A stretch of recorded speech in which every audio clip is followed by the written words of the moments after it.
Aujourd'hui, je vais vous parler de comment vivre de son activité sur Internet, grâce à Internet plutôt, je devrais dire.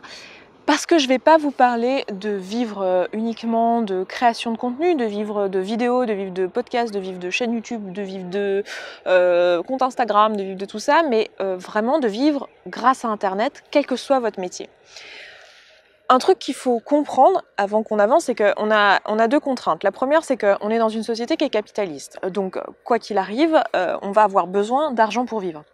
Quel que soit notre métier, quelle que soit notre passion, autant soit-il qu'on aime notre métier, il va falloir que ce métier, quel qu'il soit, nous apporte de l'argent tous les mois pour pouvoir vivre, payer notre loyer, payer notre nourriture et plus si affinité, si on a envie de pouvoir avoir une vie décente et avoir quelques loisirs, quelques vacances, etc. Donc il y a cette contrainte-là. La deuxième contrainte qu'on va avoir, c'est que, enfin c'est pas vraiment une contrainte, mais c'est même plutôt génial, c'est que quel que soit le métier que vous faites, que vous fassiez plutôt, que ça soit un métier que vous faites de façon indépendante ou dans une entreprise, quoi qu'il arrive, ce métier, il vous permet de vivre parce qu'il apporte des biens ou des services à des gens. Et qu'il y a des gens qui sont prêts à payer pour ces biens et ces services. Que ce soit vous qui leur vendiez directement, que ce soit votre entreprise qui leur vend et que vous donniez votre temps à votre entreprise. Quelle que soit la problématique, au final, ce qui se passe, c'est que ça touche des gens qui sont prêts à acheter les biens et les services.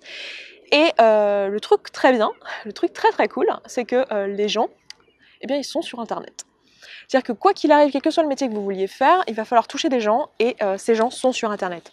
Que ce soit votre futur employeur, que ce soit votre futur client, ils sont sur Internet. La plupart d'entre nous, on passe plusieurs heures par jour sur Internet et c'est même pas quelque chose qui est simplement de notre génération ou de celle qui arrive après nous, c'est maintenant quelque chose de généralisé. On passe plusieurs heures sur Internet et ces gens-là, vous allez pouvoir les retrouver sur Facebook, sur Instagram, sur YouTube, sur les plateformes de podcast, vous allez pouvoir les retrouver partout. Maintenant, il y a deux approches sur Internet.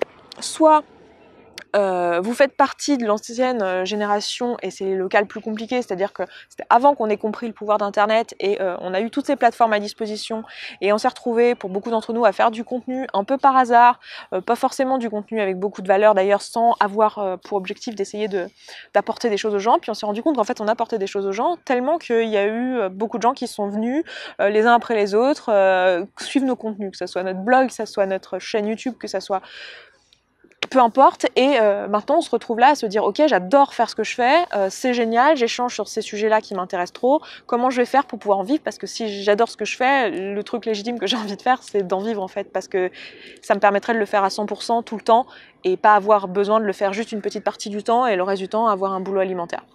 Donc comment on fait dans ces cas-là, c'est le cas le plus difficile parce qu'il va falloir faire un shift dans sa tête d'état d'esprit et je sais qu'il y a une partie de l'audience des contenus qui n'est pas prête à ça et qui n'a pas réalisé ça.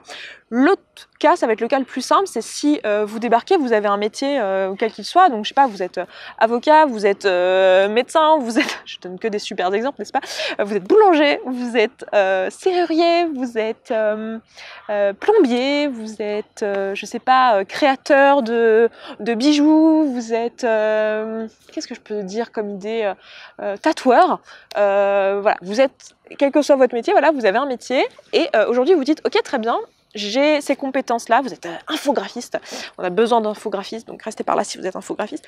Donc voilà, vous avez un métier, et vous dites voilà, maintenant c'est cool, qu'est-ce que je veux faire avec ce métier? J'ai deux solutions, soit je me dis, ce métier, j'ai envie de l'exercer directement pour les personnes qui sont intéressées par mon service que je suis capable de donner. Donc par exemple, je suis infographiste, je veux travailler directement avec mes futurs clients qui seront des personnes qui ont besoin de mes compétences.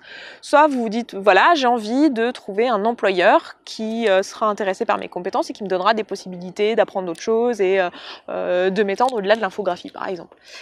En fait, il faut que vous sachiez qui vous voulez atteindre et ces gens-là sont sur Internet. Et maintenant, il va falloir trouver comment les atteindre.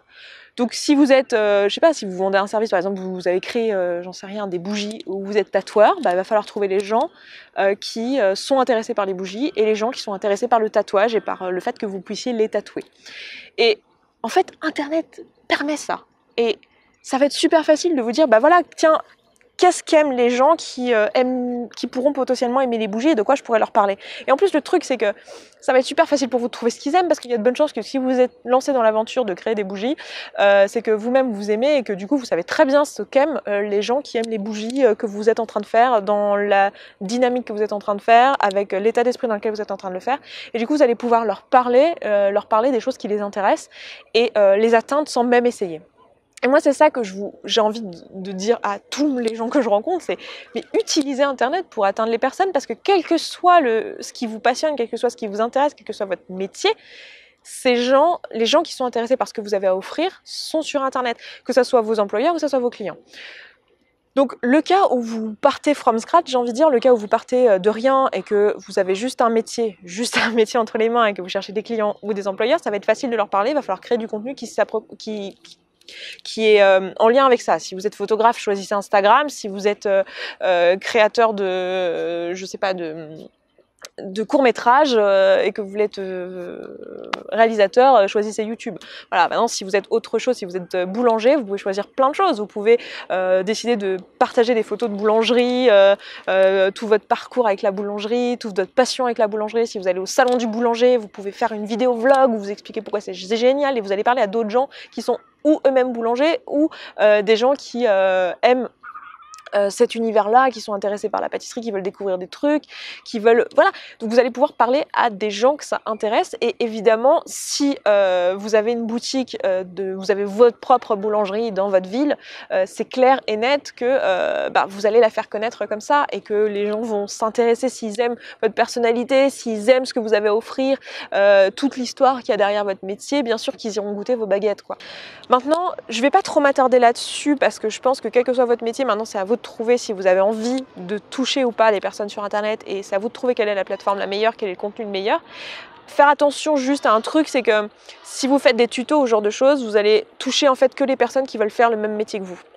Et que si vous voulez toucher vos clients, pensez en termes de vos clients, qu'est-ce qu'ils veulent. C'est-à-dire que là, dans l'exemple que je vous ai donné, si vous parlez de comment on fait des baguettes, vous risquez de toucher des gens, des personnes qui ont envie de devenir boulanger aussi, et c'est peut-être pas la cible que vous voulez.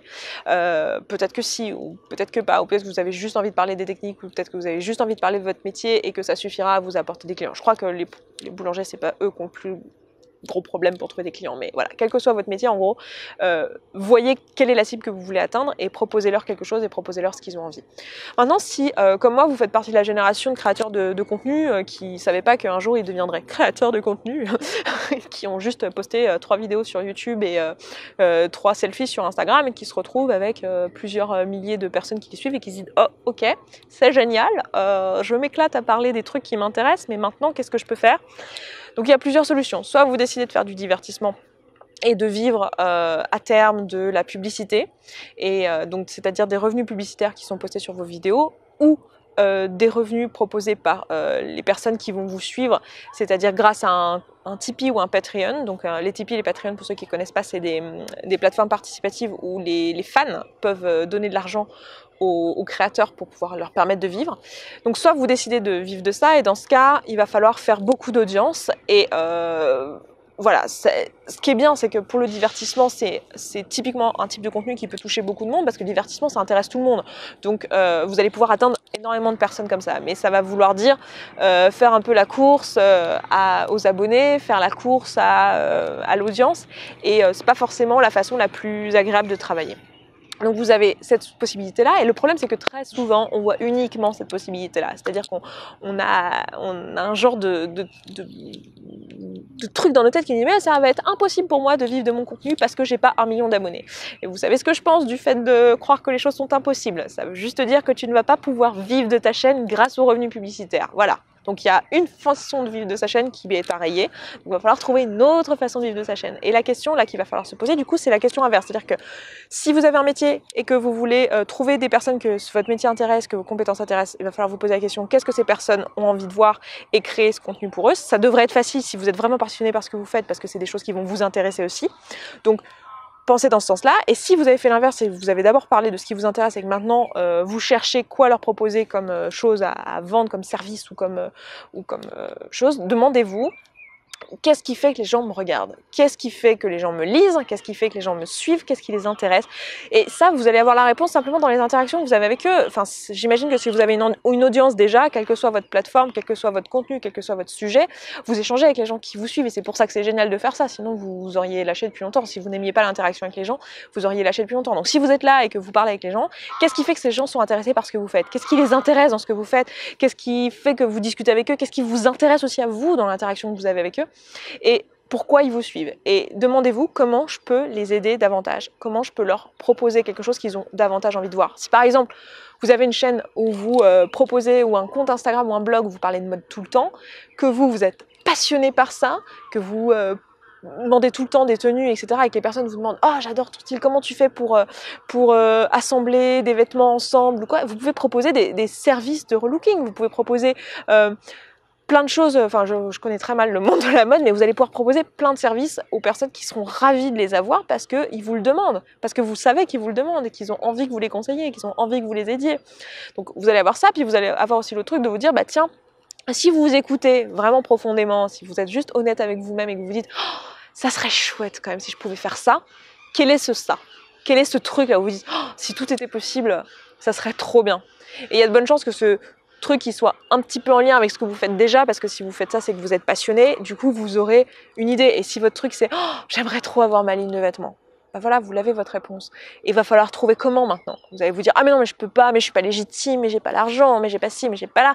Et ben ça veut dire qu'il va falloir travailler là-dessus, contourner le problème, s'enlever tous les blocages qu'on a dans la tête, où on dit ah mais les gens vont penser que je suis une vendue, ah les gens vont penser que maintenant je suis qu'intéressée par leur vendre des trucs. Non, si vous faites vraiment quelque chose qui vous passionne, les gens ne sont pas dupes, hein. Alors il y aura bien certainement une ou deux personnes qui vont rien comprendre, mais c'est pas grave. Ils ont le droit de se tromper sur vous, hein. Ils ont le droit de penser des choses qui sont fausses à propos de vous. L'important c'est que vous fassiez quelque chose qui est vraiment aligné avec ce qui vous plaît et ce que vous aimez, et ces choses-là, comme c'est quelque chose déjà dont vous parlez, vous toucherez les personnes qui sont intéressées par ce que vous faites avec ça. Si demain vous sortez enfin moi je le pense très souvent, par exemple j'ai des chaînes, enfin j'adore dessiner, j'ai des chaînes que je suis qui font du dessin. Je me dis mais j'aimerais tellement que ces gens fassent une formation de dessin, et non, ils essayent de vivre d'un Patreon. Et je suis là mais moi j'ai pas envie de te donner des sous sur Patreon, j'ai envie que tu me formes, que tu me fasses un cours en ligne. Et je suis certaine que ces personnes se disent je ne suis pas légitime, j'ai pas une formation en histoire de l'art, j'ai pas une formation en art. Mais on s'en fout, moi ce que je vois, qui suis amateur, tout ce que je vois, c'est que toi, eh ben, tu m'apportes les réponses aux questions que je me pose, et que c'est pas en allant dans un cours d'art à la fac où on va me faire toute l'histoire de l'art, où on va me faire dessiner des trucs que j'ai pas envie de dessiner, que je vais apprendre vraiment ce que j'ai envie d'apprendre. Toi, tu es capable de me l'apprendre, donc apprends-le-moi s'il te plaît, je suis prête à dépenser 100 euros, 200 euros, 300 euros pour que tu me l'apprennes. Et c'est ça qu'il faut que vous sachiez, qu'est-ce que les gens qui vous suivent ont envie d'avoir de votre part. Et proposez-leur ça. Si vous parlez constamment de romans, de lecture, et que vous-même vous écrivez, bah, écrivez votre roman et publiez-le, auto-publiez-le si vous n'avez pas un éditeur qui vous intéresse ou qui vous accepte à un moment donné, ou que vous avez la flemme de chercher. Voilà, soyez créatifs et demandez-vous qu'est-ce que les personnes qui vous suivent veulent et pourquoi elles sont là. Et demandez-vous bien sûr, si les personnes qui vous suivent veulent vous voir en spectacle et vous n'avez pas du tout envie de faire un spectacle, ne faites pas un spectacle, hein, c'est pas ce que je suis en train de dire, mais genre, posez-vous cette question-là, et posez-vous cette question-là en ces termes: comment je peux aider plus les gens si ce que vous faites c'est les aider à travers vos vidéos? Comment je peux divertir plus les gens si les divertir c'est ce que vous faites à travers vos vidéos? Et quel bien et quel service vous allez pouvoir leur proposer? Et il faut vraiment penser les choses en ce terme-là et ne pas avoir honte, ne pas avoir peur de proposer des choses, de proposer et de se dire ok, les gens ne sont pas obligés d'en vouloir, mais de proposer des choses et de les proposer de manière pertinente. Après, vous avez l'autre possibilité qui est celle de faire des partenariats. C'est une possibilité qui marche. Pour moi, c'est une possibilité qui est extrêmement peu créative et qui n'apporte pas toujours à tout le monde. Pour moi, un bon partenariat, ça marche uniquement. Donc, vous avez, juste pour les personnes qui ne savent pas et qui me suivent et qui ne sont pas du tout créateurs, ça peut quand même vous intéresser de savoir ce que c'est, mais je pense que ça commence à se savoir. Mais vous avez le partenariat où c'est simplement une marque qui vous envoie quelque chose, quel que soit le quelque chose en question. D'ailleurs, s'il y a des marques qui regardent ce que je fais là, ne m'envoyez rien. C'est marqué dans mes barres d'infos et tout, je ne fais pas de partenariat sur cette chaîne. Je ne fais plus de partenariat. J'en ai fait par le passé pour tester. Ça ne m'intéresse pas, je ne fais pas de partenariat sur cette chaîne. Donc vous avez la possibilité de recevoir juste des produits et vous en parlez pas, vous faites ce que vous voulez. Ça c'est la façon, c'est pas du tout une façon d'en vivre, c'est juste une façon de recevoir des trucs gratuits, mais ça va pas vraiment vous aider oui, je sais pas, ça peut être sympa, mais ça va pas vraiment vous aider, à part si vous avez un contenu qui est basé sur le fait de présenter des produits ou des nouveautés, ça va vous permettre d'avoir des choses à mettre dans vos vidéos, mais à part ça, en soi, c'est pas ça qui va vous permettre d'en vivre. Et après, vous avez les partenariats rémunérés, où là, ça s'appelle plutôt des sponsors, donc vous allez avoir des vidéos sponsorisées. Pour ça, il faut quand même avoir un petit peu d'audience, ou alors une audience qui est extrêmement niche, extrêmement ciblée, où vous êtes le seul à faire ça. Il faut après négocier des contrats, voilà, ça peut avoir plein de contraintes. Pour moi, ce qui est un bon... ah oui, et vous avez aussi le lien d'affiliation. Moi, je suis affiliée par exemple avec Amazon. Donc, vous avez la possibilité de recevoir une petite rémunération à chaque fois que quelqu'un va cliquer sur votre lien et qu'il va acheter quelque chose sur le site en question, sans que ça lui coûte évidemment plus à lui. Hein, ça change rien pour lui. Donc, moi, je pense qu'un bon partenariat, quelque chose qui est constructif, ça va être un partenariat qui va bénéficier à vous, le créateur, qui va bénéficier à la marque et qui va bénéficier oh, c'est dur à dire, qui va être utile à votre audience aussi. Donc c'est-à-dire qu'il faut que tout le monde y trouve son compte et c'est ça qui pour moi fait un bon partenariat. Et très souvent, il y a quelque chose qui manque. Il y a ou la marque qui ne reçoit pas, c'est très rare que ce soit elle parce qu'en général le partenariat ne se fait juste pas si la marque n'a pas son compte. Des fois c'est l'audience qui n'a pas son compte et des fois c'est vous qui n'avez pas votre compte. Donc pour moi, je trouve que c'est quelque chose d'assez difficile à trouver, c'est un équilibre qui se trouve. Donc vous pouvez faire ça, mais c'est pas forcément la façon la plus créative. Pour moi, la façon la meilleure d'aider son audience et de financer sa chaîne, financer son contenu. Si vous partez de j'ai créé un contenu sans penser à une façon, un business model ça s'appelle, donc à une façon d'en vivre, la façon la meilleure c'est de proposer directement à votre audience quelque chose qui l'intéresse. Qu'est-ce que vous ne faites pas sur votre chaîne, sur votre blog, sur votre Instagram parce que c'est pas possible, que votre audience aimerait avoir et que vous pouvez leur donner mais que vous pouvez pas leur donner sur le format que vous faites habituellement juste parce que c'est pas possible. Qu'est-ce que vous pouvez faire qui va les intéresser et que vous auriez peut-être voulu trouver et que vous auriez été prêt à dépenser de l'argent pour ça, parce que c'est quelque chose que vous valorisez, qui a de la valeur pour vous. Donc, posez-vous cette question-là si vous êtes vous-même déjà créateur et posez-la en ces termes et s'il vous plaît, ne doutez pas de vous-même. Si vous avez des personnes qui vous suivent et qui trouvent de la valeur dans ce que vous faites, c'est qu'il y en a. Si vous avez besoin pour pouvoir aller à l'étape suivante, je sais pas, créer quelque chose de plus, et que vous avez besoin de vous former, de faire une formation particulière, et que vous estimez que vous en avez besoin, faites-le. Mais ne vous arrêtez pas juste à ce constat en vous disant « Oh non, je peux pas le faire ». Bien sûr, ça fait peur. Bien sûr, il va falloir apprendre des trucs sur le chemin, mais c'est le jeu et c'est vraiment trop génial quand on peut vivre de ce qu'on aime. Et c'est possible grâce à Internet aujourd'hui, avec n'importe quel métier, quel que soit le domaine dans lequel on vient, on peut trouver sa cible grâce à Internet et c'est quand même quelque chose qui est extrêmement cool. Moi, je trouve ça extrêmement cool. Donc, voilà. Ouais, je m'arrête là pour cette vidéo. Je vous embrasse et je vous dis à la prochaine. Ciao, ciao.